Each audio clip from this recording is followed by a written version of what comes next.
喺今集開始之前，希望睇緊呢條片嘅朋友，如果你中意今集嘅內容，希望你訂閱我哋頻道同按個 like 以作對我哋嘅支持。嗰一刻我又嚟到長毛簡易教室啦，話明簡易啦，今集梗係做啲簡單嘅嘢噶啦。咁而家見到台面上面有5隻帶子啦，咁我哋好明顯今集係做帶子嘅。帶子大家成日都食噶啦，可能食沙西米啊，又或者可能食壽司嗰啲。今集我哋就會做帶子無花果配雕草油醬。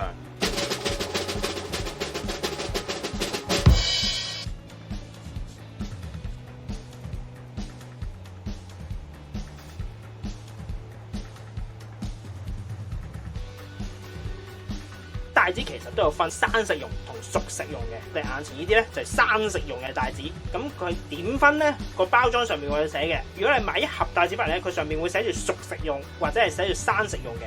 記住唔好將熟食用嘅帶子攞嚟生食用，因為有機會咧係會出事嘅。如果佢生食用嘅話咧，你可以熟食用亦得，生食用得。不過你將生食用嘅帶子攞嚟熟食用咧，就有少少嘥啦。話明帶子無花果啦，梗係有無花果噶啦。今次我哋會用無花果嚟配帶子嘅。我哋先處理咗醬汁先，因為個醬汁要時間去浸啊。首先我哋會用雕草炆晒啲葉出嚟先。雕草我哋會分2次用嘅，咁所以咧我哋會分2兜。我哋就會用呢一邊同啲油浸埋去 infuse 嘅，呢一堆我哋會切上去，呢一堆我哋會裝飾用嘅，最後就咁擺上去嘅。再堆我哋另外切起佢先，然後我哋會將雕草切碎佢嘅，切一切就得噶啦，唔使雜噶啦，有長有短都唔緊要嘅。然後我哋會刨啲檸檬皮落去，刨半個先，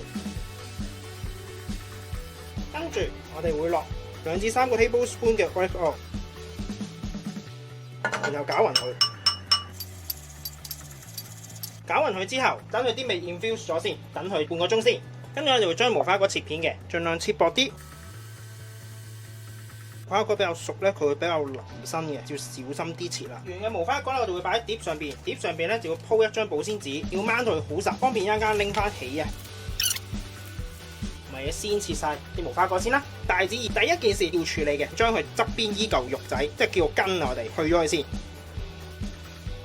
我哋就要帶子肉嘅啫，我哋唔會要側邊嗰嚿筋嘅。去完咗之後，我哋就會將帶子切薄片，隨你自己喜歡。咁呢度大概係2mm 左右。切完之後，擺喺有保鮮紙嘅碟上邊。切嘅話，千祈唔好太大力壓落去啊，因為粒帶子都會散開晒㗎啲肉。就咁樣樣啦。另一種簡單啲嘅切法咧，就係撳實粒帶子喺個底嗰度切過去。你就可以切到一塊咧好薄、好完整嘅帶子啦。佢可以見到個手嘅，要撳實佢，咁樣樣咧就出咗嚟啦。先切埋其他先啦。到最後，我哋啲帶子咧就先搬去過嚟呢一隻碟仔度啦。我哋先落1個湯匙嘅檸檬汁喺帶子上邊，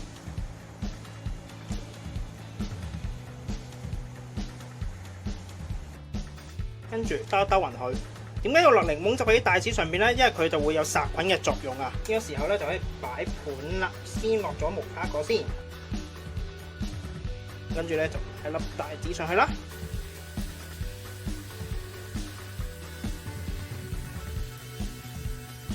就咁樣圍咗一個圈，先落咗少少檸檬皮先，然後加翻雕草橄欖油，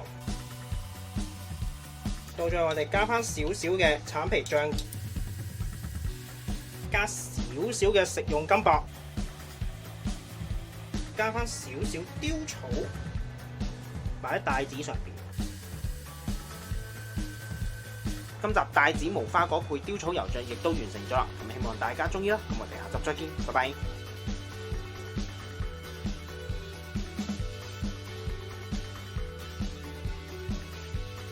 而家我哋試一試味啦，咁我哋先試咗帶子先。啲帶子浸完檸檬汁咧，會比較爽少少嘅，同埋帶有少少酸味，唔會太腍。我哋試一試下整體嚟食啦。帶子加無花果，再加橙皮，加少少醬啦。如果全部一齊食咧，就會有陣橙香嘅味，因為有橙皮醬落嚟。咁個帶子咧就會有啲咬口啊，無花果咧有啲爽口嘅感覺可以俾你。今集亦都差唔多啦，多謝各位收睇。詳細食譜我哋會上載喺 Facebook 節目度，有興趣嘅話可以上去查閱。另外，如果中意我哋頻道嘅話，希望可以訂閱我哋頻道同按個 like 以作對我哋嘅支持。希望大家中意啦，我哋下集再見，拜拜。